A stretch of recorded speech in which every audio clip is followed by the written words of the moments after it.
All right. Hello. Hi. All right. Can I have your name? Okay, my name is Katie Catterall. And what's your major and your year? So I'm a sophomore. My major is journalism. My concentration is photojournalism, and then my minor is poli sci. All right. And where are you from originally?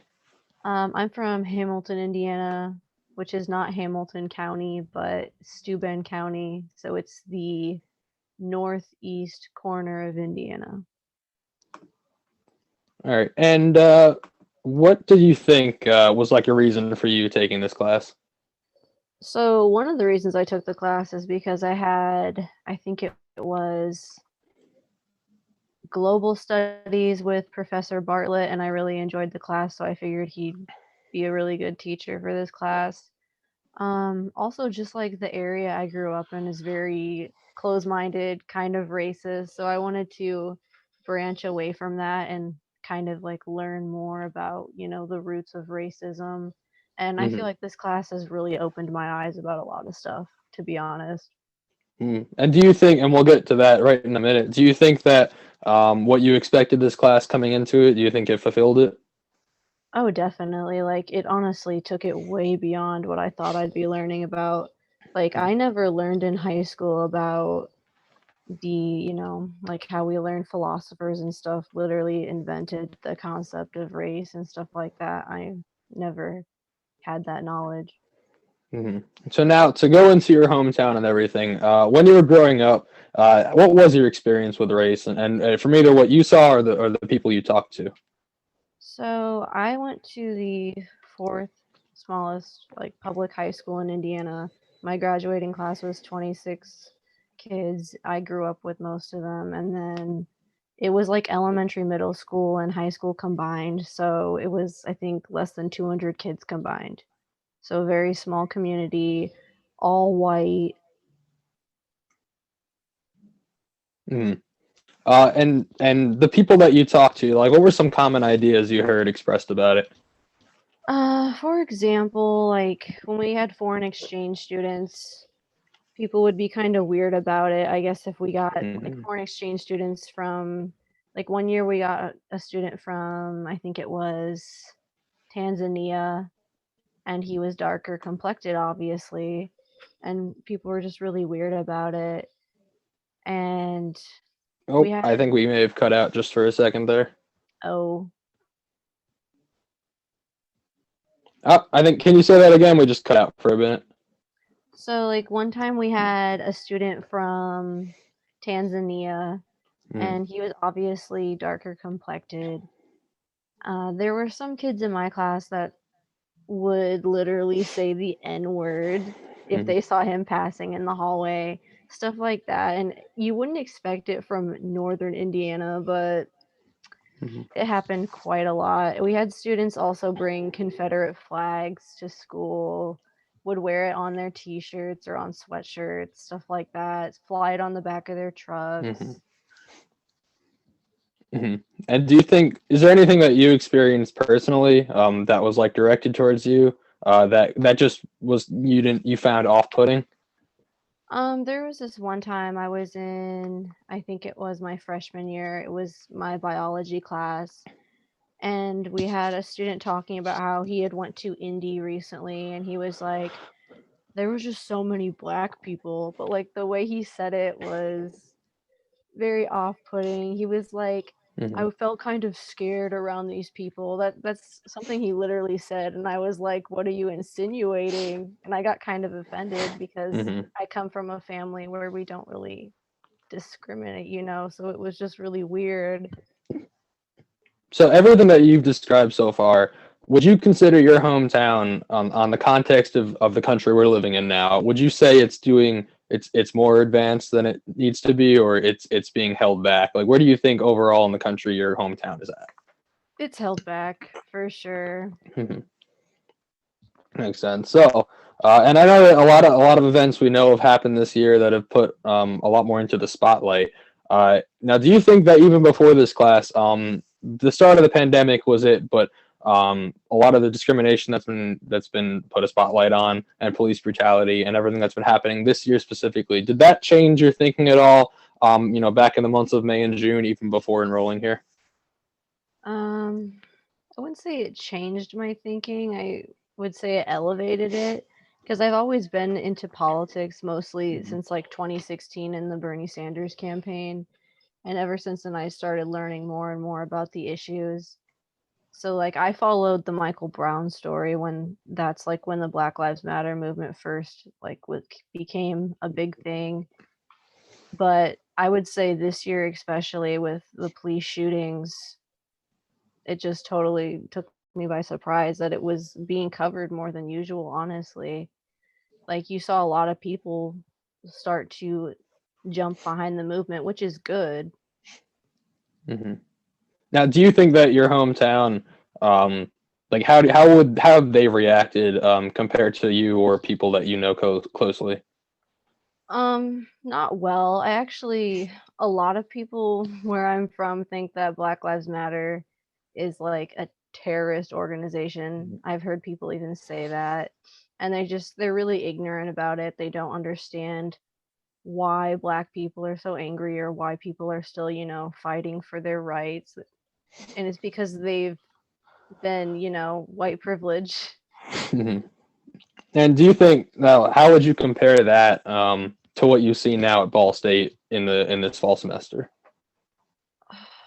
It's honestly a culture shock a little bit for me, like, because when I came to Ball State, there's so much more diversity. People are a lot more open-minded. Like, I don't run into Trump supporters everywhere I go. Hmm. And now, do you think with the event that did happen on election night and what had been happening after that with the caravan of Trump trucks, as they've been called, would you say that kind of you think that surprised a lot of people on campus, or it was sort of a we know what's around, but we finally saw it? I think it honestly surprised a lot of people because Muncie's close to Indy. I don't know, you wouldn't expect that type of racist energy, I would say. Like, you'd expect that more in the rural areas almost. Hmm. I don't want to be stereotypical, but Hmm. Makes sense. Now, do you think Ball State being predominantly white, especially the Honors College being a very white institution itself, do you think that that hurts the community at all, or do you think it, especially with what we're trying to focus in on now, do you think that keeps us from having a better understanding? I think it I think it does hurt the community because, as we learned in class, like, as white people, we have white privilege, so we can't really fully speak on the struggle of minorities because we've never experienced what they experience. So Hmm. of course we have to bring like more people into our community in order to understand what they're going through. And do you think that from the time that you've been at Ball State, either the Honors College or the university as a whole, have you seen diversity initiatives, or do you think there have been enough importance placed on it? I don't think that we've gone far enough yet, especially with the letter that President Murn sent out about the caravan. I felt it kind of had some victim blaming behind it rather than addressing the real issue. Now, so speaking of the letter, that we've seen as we've studied through this class that a lot of universities choose the apolitical route when trying to address problems like this. Do you think that is there an understanding of why they do that, or is it just not enough at this point? I think they're just I don't know. I think I don't want to say like systemic racism has something to do with it and like blame it on the system as a whole, but there's definitely like not enough conversation being had, or maybe it's just not the right conversation, if that makes sense. Hmm. Yeah, and I'm gonna go back to a prior point now. We talk about the community as a whole, because we've learned about anti-racism in this class, but not everything also is about race. A lot of different groups can be marginalized. Have you found on campus that it's not only a problem with race where people feel uncomfortable in the situation they are, the LGBTQ plus groups, or any other group? Do you think that the campus community doesn't do a good enough job of protecting? I would say that's true, yes, because on the nights that the Trump caravan was on campus, I know a lot of my LGBTQ friends were also scared, not just my black friends. Mhm. And so do you think, like, what could be done by the university or the honors college, or truthfully anyone that carries the Ball State name? What do you think is something that could be done to try to create a better place for everyone to be? And it may involve, making some people unhappy, but what would be the route forward? Well, I think that we need to be like having more kind of like what Professor Bartlett said about like the informative talks, but like you need to be bringing in people that have actually experienced the Mhm. racism in order to effectively talk about it, not just, white figureheads that are speaking about it because they don't understand. Mhm.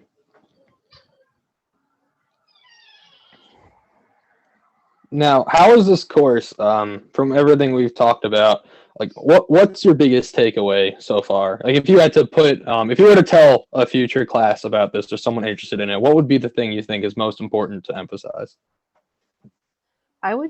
Before I would have said that systemic racism is basically present in every facet of our lives, housing, education, environment. But now I'd say it's that capitalism and racism kind of fuel each other, and that I don't think we can effectively get rid of either one without getting rid of both. I Mm. don't know if that's a radical standpoint or not, but It's certainly not a new one, that's for sure. So to keep on that for a bit, it sounds like you're talking about when we were discussing redlining, especially and Muncie segregation.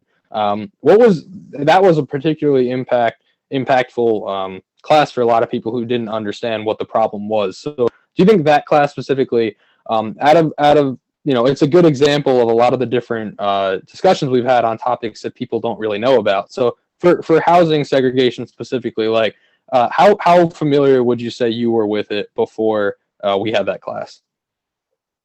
I was aware that housing segregation was a thing, but I didn't like understand like the details. I didn't understand how not allowing people to buy homes many, many years ago made it to where they can't accumulate wealth. Like I didn't understand that, for example. Mhm. Do you think that how much do you think of a role that plays currently when minorities or people of color are trying to go for to buy houses, even if the laws aren't written in? What role would you say that plays in society today? I can't really speak a lot about it because I feel like I'm not informed enough on the topic, but I want to Hmm. say it plays a big role still, just because, you prevented generations of people from accumulating wealth. Apart from the housing segregation, uh, what are some other things we've learned, like historically, that you think are the most impactful to people of color today that are part of the reason we don't have true equity? Um, well, for one, like we learned about how race is basically a concept invented by white people in order to justify slavery. I felt like that's a big one because a lot of people I feel like don't know that. They think that race is something scientific. Hmm, makes sense. So, uh, is that out of the things you've mentioned today, what do you find most important? Not only that you've learned, but that you're going to take with you in the future, and that this, I want you to answer this also in the context of your rest of the time at Ball State, and then once you get out into a career. I might have to think about this one. Yeah, yeah. um, You can think. There's time.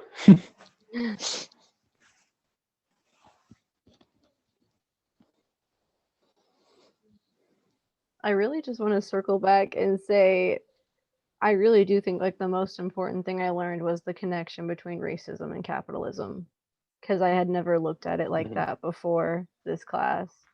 That they're like a conjoined twin, like Kendi said. Hmm. Now, I'm glad you mentioned Candy's book. I wanted to ask a little bit about your overall takeaway from that book. And I know that up to this point, each section of the class has not read the same pages, and we've heard from others. But out of what you've taken away from that book, what do you think from How to Be an Anti-Racist is like? How would you describe that book if you were to say, "Here's why you should read it"? What would you say the importance is of it? Well, for one, like it showed kind of his journey from, because even though he's black, like he recognized how there was racism in him, like Mhm. internalized racism and other stuff, and he was able to like go on this journey to becoming an anti-racist. And he does like always stress the connection between like racist ideas, racist policies, and then anti-racist ideas, anti-racist policies, and that it's not the people that we should be blaming for their situation, but the system and the policies that are keeping them down in the first place. I think that's a really important Mhm. point from the whole book. Do you agree with his analysis that there is nothing that is race neutral and everything has to be racist or anti-racist? I want to say yes,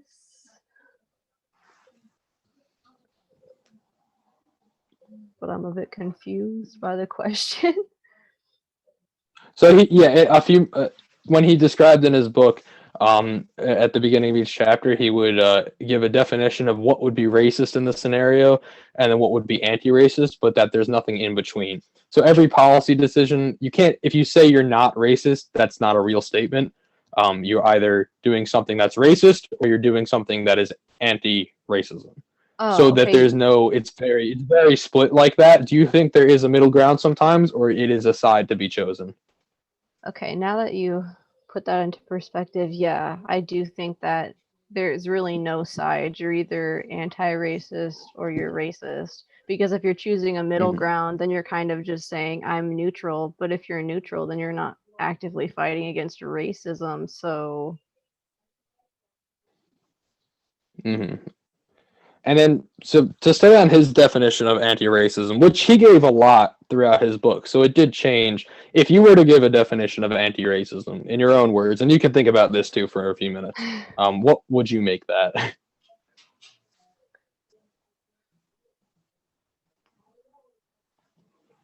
I would say you have to be actively, to be anti-racist is to be actively fighting against racist policies, racist policymakers, and racist ideas. Now, to speak of policymakers, we also discussed how, and he Kendi focused on this a lot.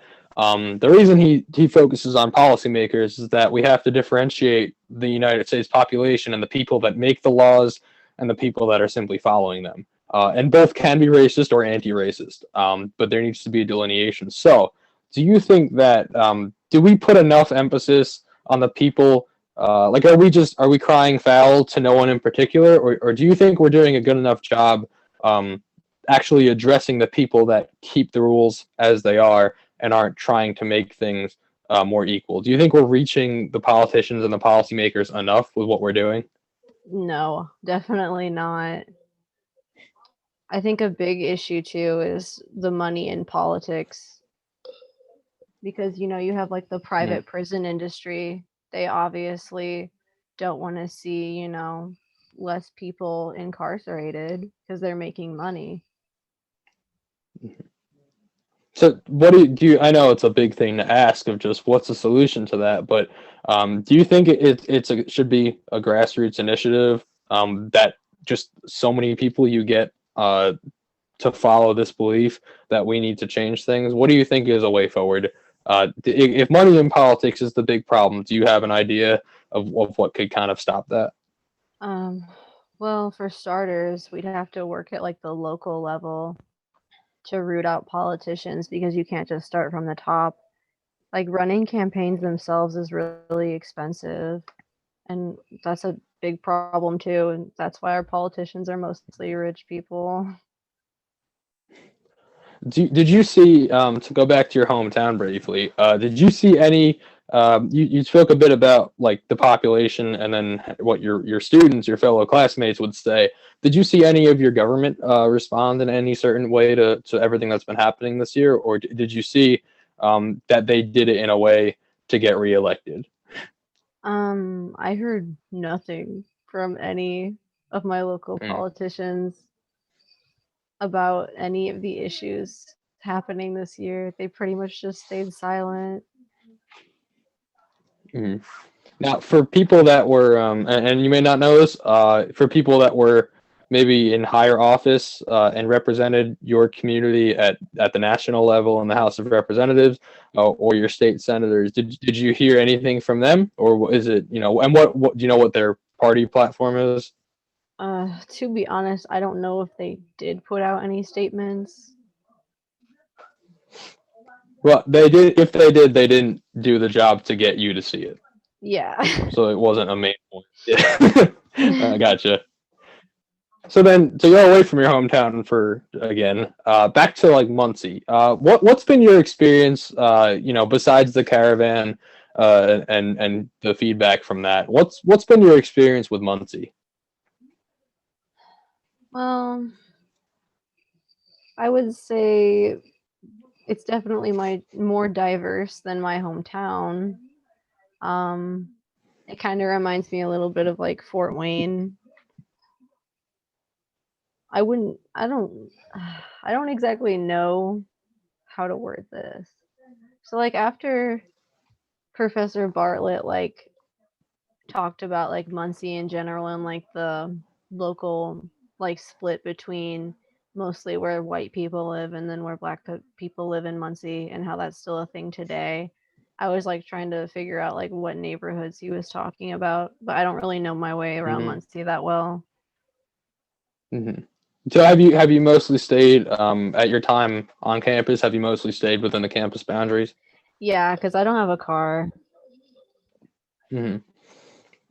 Now, do you think that that Ball State as a whole, do you see them interacting with Muncie very much, or do you see them ever really? Because we saw it come to a head when the caravan came in, and a lot of them were residents of the local area, but not necessarily people who attend the university, and it's recognizing that we're within the city of Muncie, which has a lot more people than the university does itself. So do you think the university has really mentioned the place that we're in at all in any of their responses?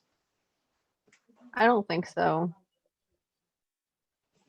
I Is it really, something they should maybe focus more on? I definitely. I mean, doesn't Muncie still have a KKK chapter? Hmm. I believe so. Well, so then, do you think, of what you know of Muncie, or truthfully of your hometown, or anywhere else that you've been able to see race relations or discrimination? If we talk about the near future, as in a time span of years or a decade, do you see things changing right now, or is it a much slower process? I would like to be optimistic and say things could change now, but it's definitely going to be a slower process. Mm. And then, do you think that if we're talking down the line yourself, if you were to come, with the landscape that we're in right now, we're hoping for fast change.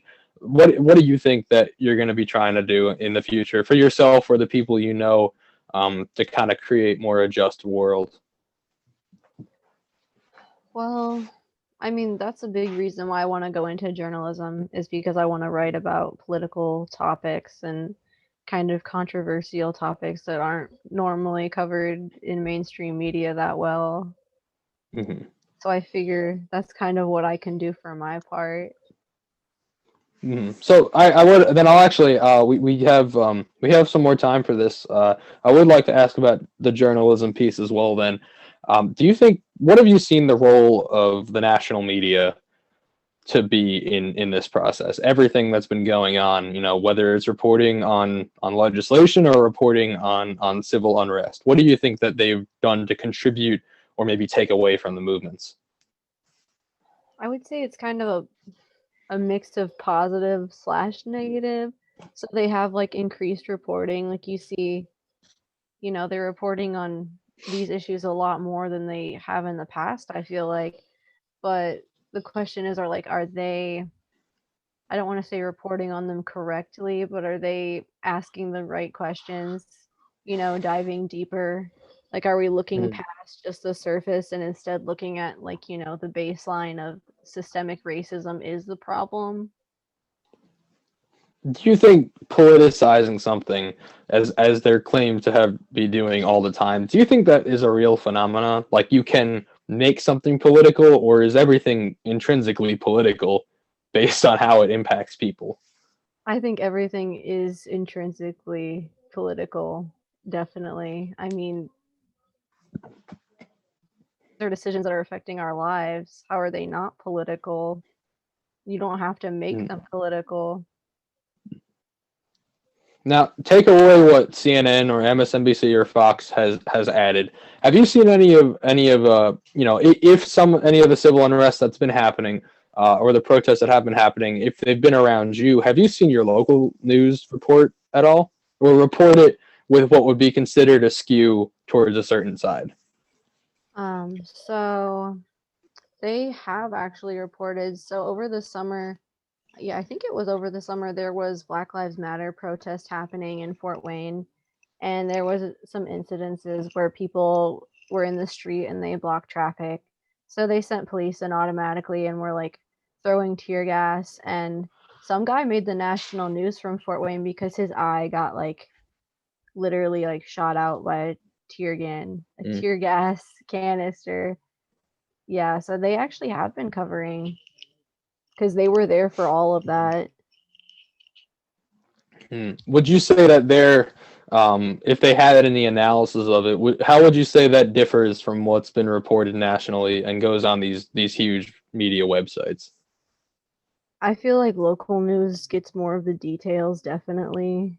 I feel like with national, they're just trying to get the story out as quickly as possible and like inform as Mm, many people as possible. So they're just kind of putting it out there, not really like diving hmm deeper into it. hmm So, in terms of your relationship to journalism, then, where do you see yourself ending up, and what do you think you'd like to kind of report on from having seen what they've done this year? So I've always taken the standpoint that I don't really want to work for any like major media just because I feel like it would be against my morals to work for any mass media corporation just because they're owned by, major six corporate I think it's like six corporations own all the media in the US or something like Hmm that. So I just don't think I could do that. So I don't know if I want to go like local level or if I want to go with a media company that's not really popular. I honestly don't know what I want to do. Do you think that do you think you'll be held down in certain if you choose a certain position and pressured to report a certain way? This is part of the national conversation now as well. It's that people that want to do fair reporting and show what's happening fear retribution based on what they talk about. Do you think that's a bigger problem that's being introduced? Yes, definitely. That's like my biggest fear is like, what if I go work for some media company and then they tell me you can't report on this, it's too controversial. Mm. And I do so I want to bring up a point just about controversy in general, and I think this goes back to Ball State as a whole and how they address, their board of trustees is appointed by the governor directly. It's as a public institution, Ball State is held to a standard of, well, not necessarily a standard, but just an expectation of you're representing our government. And I think, can that be something that's dangerous? If they were to respond compared to, let's say, Purdue, or actually, let's just say any private institution, do you think that Ball State is in a more difficult situation, or is it something else?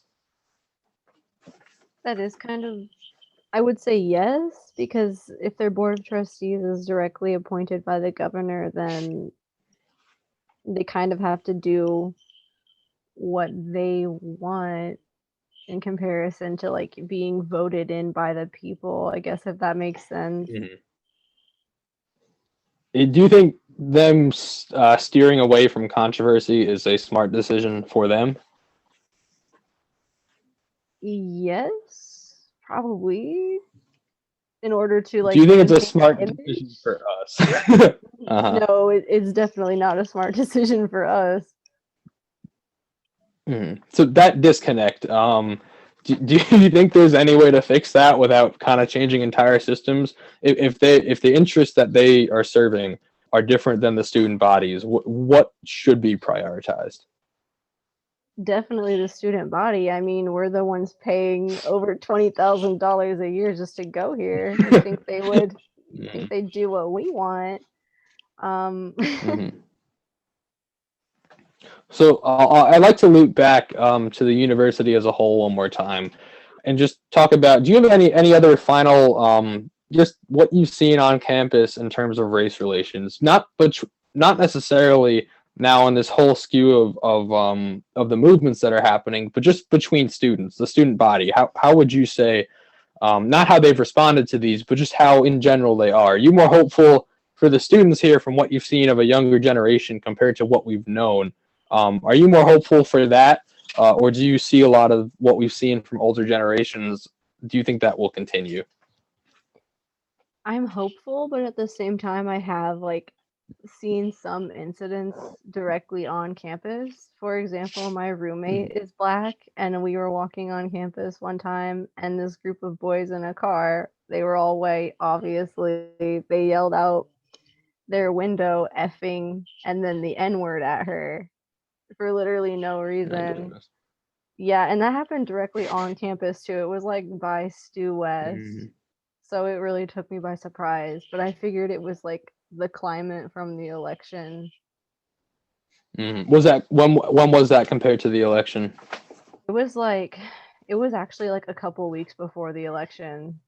So that's what I was Okay. thinking. So to continue from the election, actually, because we know that everything happened with the Trump trucks, and it's kind of simmered down, and the spotlight's been taken away from them. But have you seen any shift in the campus mood since the election and since Joe Biden was declared president elect? Do you think anything has been more optimistic or changed or even pessimistic because everyone did have different opinions on that election? I think people are optimistic that Trump is out of office, but they recognize that Mhm. Biden's kind of a neoliberal when it comes to things, and they're going to really have to push to get him to enact real change. Do you think I think it's fair to say that Ball State, the student population leans somewhat liberally, at least within the honors college. Do you think it's a what we've seen the movements now? Do you think it needs to be attached politically? And because you see some either Democrats or Republicans pointing out that they're not happy with the other side. Is it something we're discussing human rights in this scenario? How do you think it came to be political in that way? I would say money and politics is what has made like Mm, human rights issues somehow something to argue over. I mean, basic human rights shouldn't be, a political issue, but it's become that way due to money in politics. mm. What role do you think the pandemic has played in all of these problems? Because we only saw, well, we saw a lot of people say the killing of George Floyd is what kickstarted really the largest movement that we've seen so far, even in terms of the election to get people to vote out what they don't like. Do you think that the pandemic, which had already been going on for months before, do you think that heightened a lot of the response, or at least made people more wary of each other to begin with? Definitely. I feel like the pandemic like heightened tensions in the country in general because it's a time of like economic uncertainty among everything else that's going on. Mhm. Did you see, in your experience within your hometown and then within Ball State, people trying to follow guidelines or because again, like as we talk about, as if racism is a political issue, wearing a mask and trying to protect each other is also a political issue. How would you say your hometown addressed that? Oh, my hometown's awful. To this day, people still don't wear a mask. People have told me it's a fake virus, it's a Chinese virus. Um, it's not real. I'll walk into my local Dollar General and the employees behind the counter aren't even wearing a mask. It's Mm. bad. Now to talk about, you said with the Chinese virus, a lot of people have defended that statement by saying it came from China. Do you personally view the Chinese virus phrase as racist? Yes, because it's attaching the virus to Chinese people almost like it's their fault for the virus when it's Mm. not. Hmm. And do you think that do you think so much of the population would be claiming this isn't that serious, or it even if it was real, like saying it's not real, do you think that would be happening as much if it wasn't a partisan issue in how they responded? Because a lot of the original opposition for masks was that people didn't, politicians, especially Republican politicians, did not want a mandate. So did that turn into just saying masks don't work because it was a political issue? I feel like that definitely has something to do with it because you see Trump's followers, he basically for months said this virus isn't a big deal, masks don't work, and then you have all his followers jumping on that bandwagon. So I think, and I think to say, like, if we can politicize a virus, we can politicize everything. But then again, everything has to be political because, to quote back to Kennedy, it it all turns back to racism. So, do you think that the response to the pandemic as a whole has shown how people address racism? Do you think, because we've known that it affects minority communities to a greater extent, and the death rate and even the positivity rate can be higher. So what do you think that played in it? I would say yes, because it's kind of like the same concept. People want to pretend like something doesn't exist or that it doesn't affect them, I guess. So you have people to this day that will say racism isn't a problem and that we've made enough progress. And so they don't exactly do anything in their own lives to fight against racism. And it's kind of the same with anti-maskers. They're saying this virus doesn't exist, so they don't have to do anything to fight against it. Is it about being personally affected until you have that experience, you just don't care? That I think is also true because I know some people who, after they got the virus, they realized that it was a very serious thing. Mm-hmm. So that seems to be a common thread when we talk about issues of race as well. And this is a kind of one of the last big topics I want to bring up. We've talked about the white gaze a few times throughout this semester, and how if we look at everything through a white gaze, and it's kind of easy to do as a white person, as that's what you know, and you have to try to remove that. How have you tried to navigate that? Because I don't want to put words in your mouth, so I want to know, what was your experience, or when did you realize about the white gaze and the white experience, and how that's how that's how the world is viewed? I don't think I really realized it until I came to Ball State because like I said, like my community was mostly white. I've never really interacted with any form of diversity in my life. So, Mm-hmm. getting the perspective of minority students, I realized that, I'd been living in a kind of bubble my whole life. Mm-hmm. And how have you yourself navigated it? I'm everyone faces their own challenges in the groups they identify with. How have you found that to affect your life and then the people around you? I would say just like trying to empathize more, trying to like understand and trying to like realize that, I can leave my house and not feel fear from police. Kind of the Mm-hmm. same things we learned in class. And so, do you think that other people have maybe faced a different experience, who either they also may be white, or they may not be? So how do you think that changes based on the person?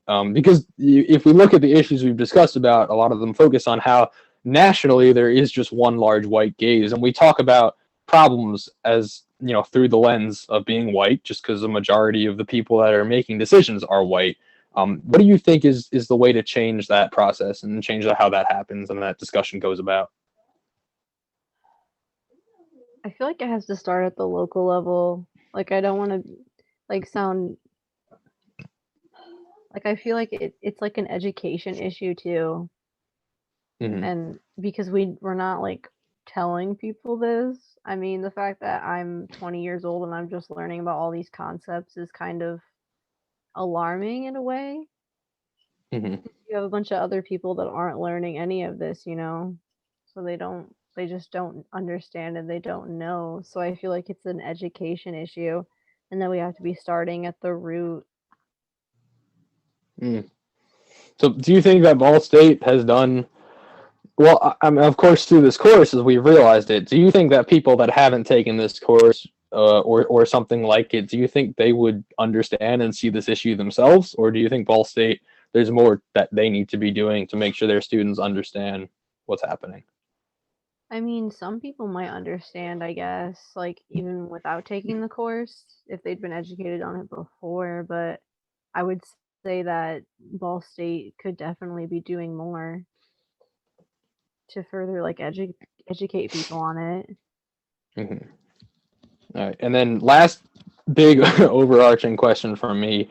Now that we've had this class and we're in the final weeks, and we do have one more section of the book to read on how to be an anti-racist.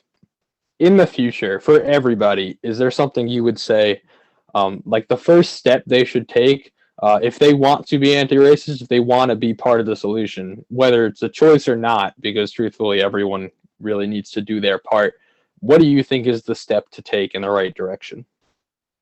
I would say the first step is like recognizing your own ignorance on the subject and recognizing that you yourself have racism in you, even if it's not like directly discriminating against someone. Mm. All right. Is there anything that we may have missed during the conversation that you'd like to bring up? I don't think so. All right, then. Thank you very much for your time. I think we had a great discussion. See you next time. Yep.